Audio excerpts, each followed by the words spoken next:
and brought his own sound system because he also brought a guitar. So this is Rufus Jones, who is possibly one of the people who wears more hats than I have ever seen in my entire life. He is a Wall Street trader. He is an entrepreneur. He is an educator. He is a musician.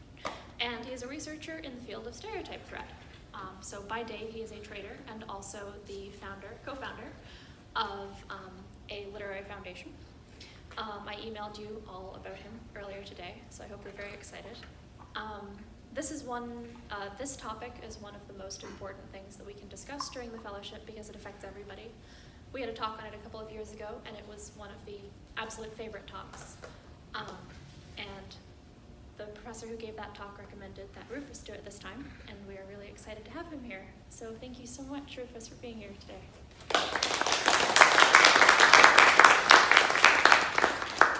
Take it away. Thank you, Hannah. Hello. Hello. Hello. Hi. All right. It's a pleasure to be here today. And I know that you all have had a long day in New York working at your gig, and you've been here. This is the 1 week anniversary considering the holiday, I believe. Is that right? Wonderful. How you feel? Good. You have a great location here. I understand you have a place to stay, and you have a kitchen, and you have all sorts of access. That's a blessing. So one day I hope to be a fellow in the hackNY program. So it is sincerely an honor to be here. I prepared some language for you because this is a difficult subject for me and for all. And when we have our common language, it becomes a lot easier to understand and communicate and grow. So that is my hope tonight. And my goal is that you will be happier than you are now. It's not a bad goal, right? You come in here, I want you to be happier when you leave. It's an honor to be here. I want to thank Josh Aronson for introducing me to Hannah Payne.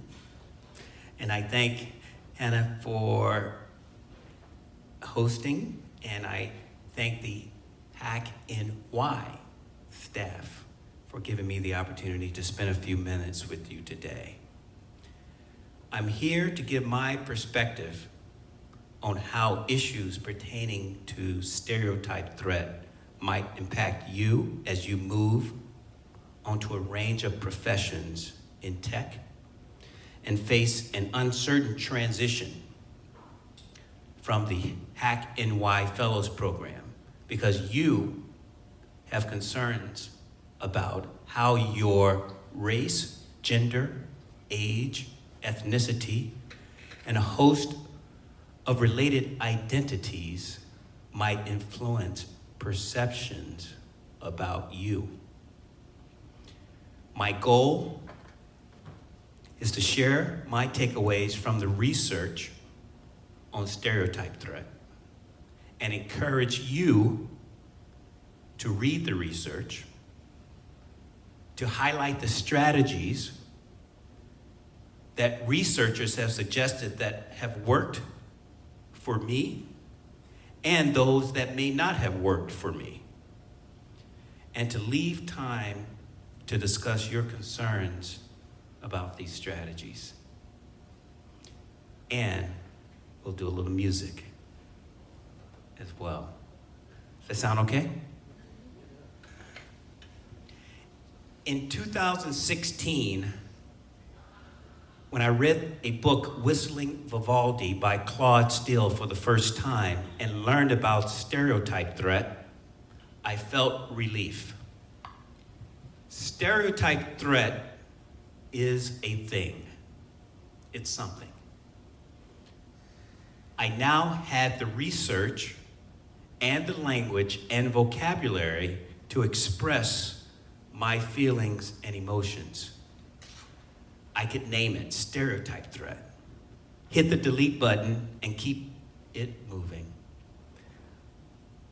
I now have strategies to reduce the stereotype threat risk and increase my personal present value. In other words, I can focus on maximizing my future expected productivity and performance and cash flow. And that's my wish for you too. But the real story is this. There are 12 empirically validated strategies, and I love the academic speak, to reduce stereotype threat. And these 12 intervention strategies will make you money. It'll make your company money, and it will save you time and money. That's right. You all had jobs that you showed up for today.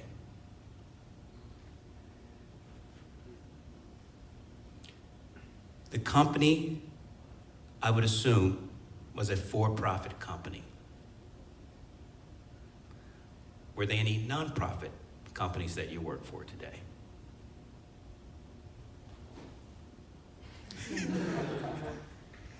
Me too, it's been a terrible market today. Well, a $20 book, Whistling Vivaldi, is a lot cheaper than thousands of dollars in therapy.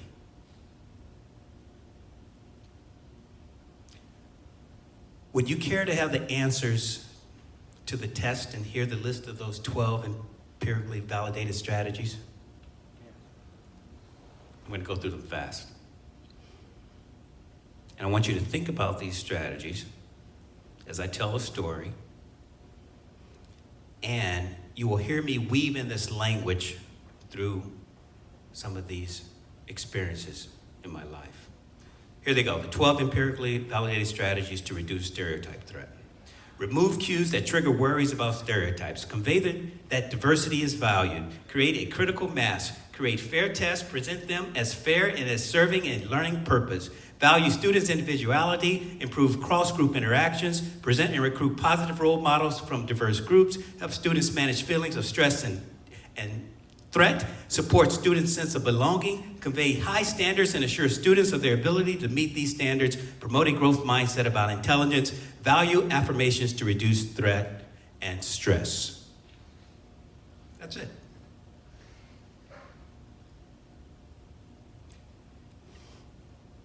I understand the experience of being a target of prejudice, low expectations, and social exclusion. It's hard out here for a black man to do right and succeed at the highest levels, but nothing worthwhile is ever easy. And maybe we'll write a song about that later. I am intimately familiar with the research on achievement gaps and how to address them. I am connected to communities that care deeply about elevating the education and prospects of students of color and other disadvantaged groups and who have the resources and connections to help. I believe myself to be extremely well qualified to share with you my experiences that may make a positive difference in your career. The reason for this conviction, I am sustained by a powerful family narrative and a network of educators, friends, and colleagues who continue to provide support and expertise. My parents showed me the value of resilience, knowledge, entrepreneurship, and human connection. Role models and members are powerful forces in a student's life. They often make a difference in who fails and succeeds, in part by creating a narrative of overcoming strong odds. Having received vital mentoring, inspiration, and networking, and a success narrative along the way, and knowing the literature of its importance, I am convinced that teaching our students and sharing with you today how to form and maintain relationships with mentors, how to network, ask for help when needed, and how to advocate for yourself and others are critical tools for success. I also believe that if we want to be happy and successful in school and in the wider world, we need to learn these skills, which are seldom taught in the classroom, as early as possible, well before arriving at college.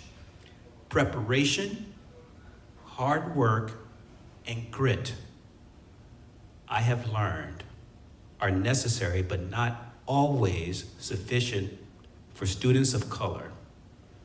Consider the finding that Black students with excellent grades and test scores are nonetheless several times more likely than their white counterparts to drop out of undergraduate school in the first year, even if they have financial resources. Academic skills, hard work, and financial support matter, but without a strong psychological attachment to a supportive home or community, without an achieving identity, students often flounder and drop out. The institutions and companies where I have worked and studied are stalwarts of excellence with distinctive cultures. But all of us, especially people of color and folks with visible or invisible social identities, face pressures and predicaments that are strong enough to derail us, yet are invisible enough to be overlooked by teachers, administrators, classmates, and coworkers. Stereotype threat. How many people have heard that term? Excellent. The research focused on initially by Claude Steele and Josh Aaron